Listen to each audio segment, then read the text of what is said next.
আসসালামু আলাইকুম। Farzana's new recipe চ্যানেলে সবাইকে স্বাগতম। আজকে আপনাদের সঙ্গে খুবই সহজ পদ্ধতিতে বিফ লাজানিয়া রেসিপিটি শেয়ার করব। ইতালিয়ান বিফ লাজানিয়ার এই রেসিপিটি যদি আপনারা বাসায় বানিয়ে নেন, খুব সহজে কিন্তু আপনারা যে কেউ বানিয়ে নিতে পারবেন।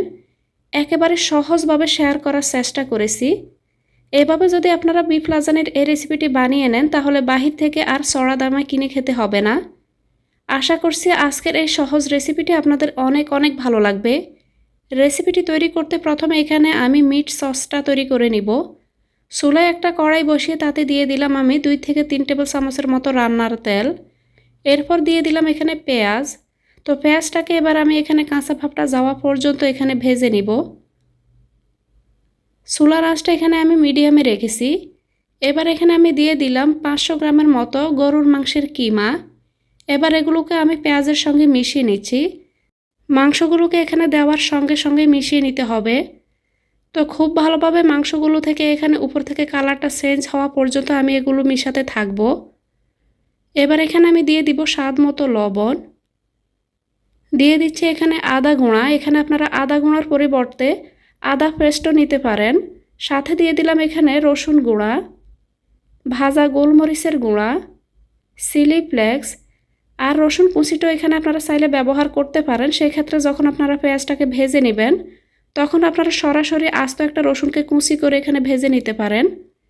এবার এখানে আমি দিয়ে দিলাম ক্যাপসিকাম কুচি, ছোট ছোট করে কেটে নেওয়া গাজর, তার সঙ্গে দিয়ে দিলাম এখানে ধনিয়া পাতা কুচি। এবার এগুলোকে আমি মাংসের সঙ্গে খুব ভালোভাবে মিশিয়ে নিব। এবার এখানে আমি দিয়ে দিব বাটার। তো এখানে আমি 40 গ্রামের মতো বাটার নিয়েছি। বাটারটাকে এখানে সরাসরি আমি মাংসের উপরে রেখে ঢাকনা দিয়ে ঢেকে দিলাম। কিছুক্ষণ পর ঢাকনাটাকে খুলে এগুলোকে মিশিয়ে নিচ্ছি। মিট সসটাকে তৈরি করার সময় অবশ্যই চেষ্টা করবেন এখানে বাটারটাকে ব্যবহার করার জন্য। এতে করে টেস্টটা অনেক বেশি ভালো আসবে আর পুরোপুরি রেস্টুরেন্ট স্টাইলে আপনারা এখানে তৈরি করতে পারবেন। মাংসগুলো যখন মোটামুটি সিদ্ধ হয়ে যাবে, তখন এখানে আমি দিয়ে দিলাম আধা কাপ পরিমাণ টমেটো পিউরি। তো এখানে আমি মার্কেট থেকে কিনা কেন্ট যে পিউরিটা সেটি ব্যবহার করেছি। আবারও এগুলোকে মিশিয়ে আমি ঢাকনা দিয়ে ঢেকে দিয়েছি। তো কিছুক্ষণ পর ঢাকনাটা খুলে এভাবে নেড়েচেড়ে মিশিয়ে আমি এগুলোকে তৈরি করে নিব। তো একবার মিশিয়ে নেওয়ার পর আবারও ঢাকনা দিয়ে ঢেকে নিলাম। পুরো সময়টা এখানে আমি চুলার আঁচটা মিডিয়ামে রেখেছি। তো এখানে আমার মিট সসটা রেডি করা হয়ে গিয়েছে, এগুলোকে চুলা থেকে নামিয়ে নিয়েছি। এবার আমি এখানে হোয়াইট সসটা তৈরি করে নিব। তার জন্য এখানে আমি 200 গ্রামের মতো বাটার দিয়েছি। চুলার আঁচটা মিডিয়ামের কাছাকাছি রেখে এখানে বাটারটাকে প্রথমে গলিয়ে নিব। বাটারটা যখন এখানে সম্পূর্ণভাবে গলে যাবে আর এখানে বাটারটা গরম হয়ে যাবে, তখন এখানে আমি দিয়ে দিব 4 টেবিল চামচ পরিমাণ ময়দা। তো এখানে ময়দাটাকে অ্যাড করার আগে অবশ্যই কিন্তু বাটারটাকে গরম করে নিতে হবে। খুব ভালোভাবে এখানে ময়দাটা দেওয়ার সঙ্গে সঙ্গে মিশিয়ে এরকম একটি ঘন পেস্ট তৈরি করে নিয়েছি। এবার এখানে আমি দিয়ে দিব 500 ml এর মতো তরল দুধ। তো দুধটাকে এখানে এক হাতে ঢালবো আর অন্য হাতে মিশিয়ে নিতে থাকবো। এবার এই দুধের সঙ্গে আমি বাটারটাকে খুব ভালোভাবে মিশিয়ে নিব। এবার দিয়ে দিচ্ছি এখানে অরিগানো, চিলি ফ্লেক্স, ভাজা গোলমরিচের গুঁড়া, স্বাদ মতো লবণ, তার সঙ্গে দিয়ে দিচ্ছি এখানে পেঁয়াজ পাতা। পেঁয়াজ পাতাটা পুরোপুরি অপশনাল, আপনারা না চাইলে এটিকে বাদ দিতে পারেন। দিয়ে দিলাম এখানে 1/3 কাপ পরিমাণের মতো মোজারেলা চিজ। দিয়ে এগুলোকে অনবরত নেড়েচেড়ে আমি একটি হোয়াইট সস তৈরি করে নিলাম। তো এখানে সসটা যখন এরকম পর্যায়ে ঘন হবে, তখন চুলার আঁচটা আমি বন্ধ করে দিলাম।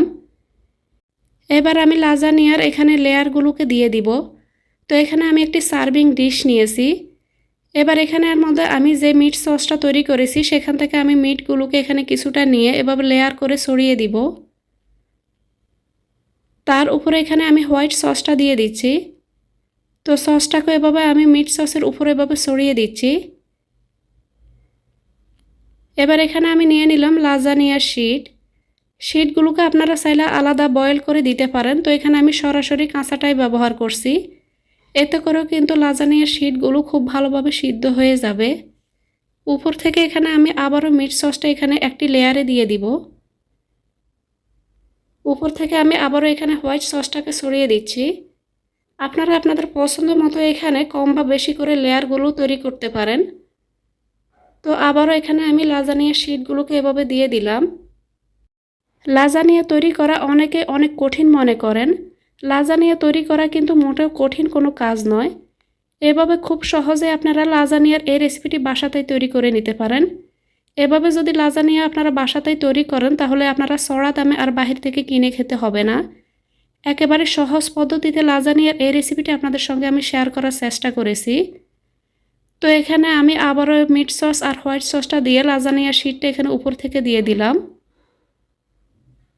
এবার এখানে আমি দিয়ে দিব আবারও বাকি যে হোয়াইট সসটা রয়ে গিয়েছে সেটিকে দিয়ে দিব। তো এখানে সসটাকে এখানে ছড়িয়ে দিয়েছি। এখানে হোয়াইট সস আর মিট সসটাকে আমি যেই উপকরণ দিয়ে যেভাবে তৈরি করেছি শুধুমাত্র সেম উপকরণগুলো ফলো করে আপনারা সসগুলোকে তৈরি করে নেবেন। এতে করে আপনাদের সসগুলো যদি পারফেক্টভাবে অনেক বেশি সুস্বাদু হয়, লাজানিয়ার এই টেস্টটাও কিন্তু তাতে করে অনেক বেশি টেস্টি হবে। তো এখানে সবগুলো লেয়ার একইভাবে এখানে সাজিয়ে নেওয়ার পর উপর থেকে আমি এখানে কিছু দিয়ে দিলাম মোজারেলা চিজ। চেষ্টা করবেন চিজটাকে একটু বেশি পরিমাণে দেওয়ার জন্য। উপর থেকে এখানে আমি কিছু ক্যাপসিকাম কুচি আর কিছু চিলি ফ্লেক্স দিয়ে দিলাম। আপনারা টপিংটা আপনাদের পছন্দ মতো সাজিয়ে নেবেন। এবার এগুলোকে আমি বেক করে নিব। তো উপরের এই লেয়ারটা যেন এখানে উপর থেকে ফয়েল পেপারের সঙ্গে লেগে না যায় তার জন্য এখানে আমি দুইটা এখানে সাসলিকের কাঠি মাঝখান থেকে দিয়ে দিয়েছি। এবার উপর থেকে আমি ফয়েল পেপারটাকে এভাবে দিয়ে দিব, দিয়ে আমি এখানে বাটিটাকে এভাবে চারপাশ থেকে এখানে আমি মুড়িয়ে নিব। এবার আমি লাজানিয়াটাকে এভাবে কভার করে প্রায় 20 মিনিটের মতো 180 ডিগ্রি সেলসিয়াসে বেক করে নিব। বেক করার আগে অবশ্যই কিন্তু ওভেনকে প্রিহিট করে নেবেন। ফিরে এলাম 20 মিনিট পর। এবার আমি যে কাঠিগুলো দিয়েছি কাঠিগুলোকে এখানে খুলে নিব আর ফয়েল পেপারটাকে এখান থেকে আমি খুলে নিচ্ছি। তো এই কাজটা আমি ওভেনে থাকা অবস্থাতেই করে আপনাদেরকে দেখিয়ে দিচ্ছি।